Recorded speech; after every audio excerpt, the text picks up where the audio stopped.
Hi friends. నేను ఈ video చేయడానికి ఒక రీజన్ అయితే ఉంది. మీలో ఎంతమందికి డాగ్స్ అంటే ఇష్టం ఉంది? డాగ్స్ అంటే ఇష్టం లేని వాళ్ళైతే మ్యాక్సిమం ఉండరండి. చాలామంది లైక్ చేస్తారు. సో, ఈ మధ్య నేను ఒక ప్రాబ్లమ్ అయితే ఫేస్ చేశాను. దాన్ని మీతో నేను షేర్ చేసుకోవాలనుకుంటున్నాను. అదేంటి అంటే ఈ మధ్య మేము అనుకోకుండా హౌస్ అనేది ఖాళీ చేయాల్సొచ్చింది. రెంట్ హౌస్ అండి మాది. సో, రెంట్ కోసం అయితే తిరగని ఇల్లు లేదు. తిరిగిన ప్రతి ఒక్కళ్ళు కూడా మాకు డాగ్ ఉంది అనంటే అబ్జెక్షన్ పెట్టారు. డాగ్స్ ఉంటే మేము ఇవ్వమని చెప్పేసి. సో, డాగ్స్ వల్ల హాని ఏముంది? అది ఉంటే ఎందుకని ఇవ్వరు? ఎందుకు అపార్ట్మెంట్స్‌లో అయితే అసలు ఎలోనే చేయటం లేదంట. సొంతంగా ఉండేవాళ్ళైతే పెంచుకుంటున్నారు గానీ, రెంటల్‌గా వచ్చేవాళ్ళకి మాత్రం మేము యాక్సెప్ట్ చేయట్లేదు అని చెప్తున్నారు. సో, అవి చేసే హాని ఏంటి అండి? మనుషుల కంటే ప్రమాదకరమైతే కాదు కదా డాగ్స్ అవి. వాటిని మనం ఎంత కేర్‌గా, ప్రేమగా చూస్తామో అవి మనతో అంత ప్రేమగా ఉంటాయండి. నిజంగా మనుషుల కన్నా 1000 రెట్లు డాగ్స్ చాలా బెటర్ అండి. అవి కొంచెం మనం ఒక్క 1% ప్రేమ చూపిస్తే అవి 100% ఎఫెక్ట్స్ అనేది మన మీద చూపిస్తాయి. సో, డాగ్స్ వల్ల హౌస్ ఓనర్‌లకి వచ్చే ప్రాబ్లమ్ ఏంటో నాకైతే అర్థం కావటం లేదు. ఇల్లు ఆగం చేస్తారనంటే చిన్న పిల్లలున్నా ఆగమవుతది. పెద్దవాళ్ళున్నా కొంతమంది నీట్‌గా పెట్టుకోరు ఆగమవుతది. సో, డాగ్స్ వల్లే ఆగమవుతాయి అనే దానికంటే ఏం లేదు కదా! అవి ఏమి పాడు చెయ్యవు కదా! మనం చాలా జాగ్రత్తగా చూసుకుంటాము. సో, అలాగే ఇంట్లో పెంచుకునే వాటికి మనం ఇంజెక్షన్‌లని, వ్యాక్సిన్స్ అని వేయించుకొని చాలా జాగ్రత్తగా చూసుకుంటామండి. సో, అలాంటప్పుడు వీటి వల్ల ప్రాబ్లమ్ ఏంటి? 80% మంది కూడా డాగ్స్ ఉంటే హౌస్ ఇవ్వమని చెప్పారు. 10 రోజులు పైనే తిరిగామండి.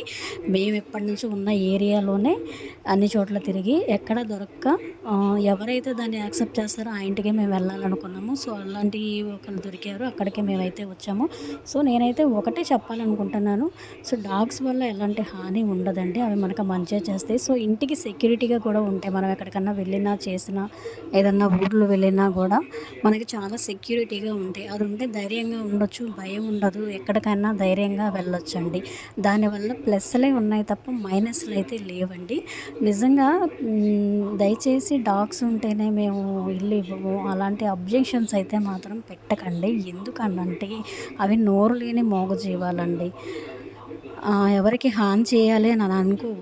ఎవరైనా వాటికి హాని చేస్తేనే వాళ్ళ మీద అవి గుర్తుపెట్టుకొని వాళ్ళు వచ్చినప్పుడు మాత్రమే అవి అరుస్తాయి తప్ప మిగతా టైంలో అయితే వాటిని అవి ఏమి అనవు. ఎవరిని ఏమీ చేయవు. దయచేసి నేను ఓనర్స్‌కి చెప్పేది ఏంటంటే డాగ్స్ ఉంటే ఇల్లులు ఇవ్వము అనే కాన్సెప్టు నాకైతే నచ్చలేదండి.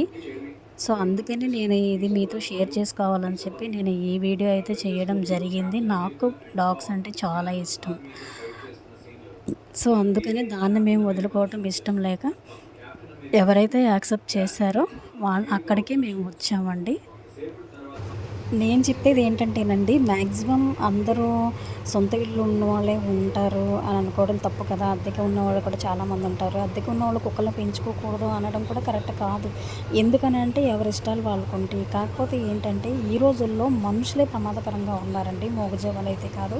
దయచేసి మీరు ఈ ఒక్క విషయం అనేది అర్థం చేసుకోండి. డాగ్స్ ఉంటే ఇల్లివ్వము అనే కాన్సెప్ట్ అనేది తీసేయండి. ఈ ఈ వీడియో నాలాంటి బాధితులు చాలామందే ఉంటారు. సో, వాళ్ళందరూ కూడా తెలుసుకుంటారు. ఎంతోమంది ప్రాబ్లమ్ పడే ఉంటారని చెప్పి నేను ఈ వీడియో పెడుతున్నాను.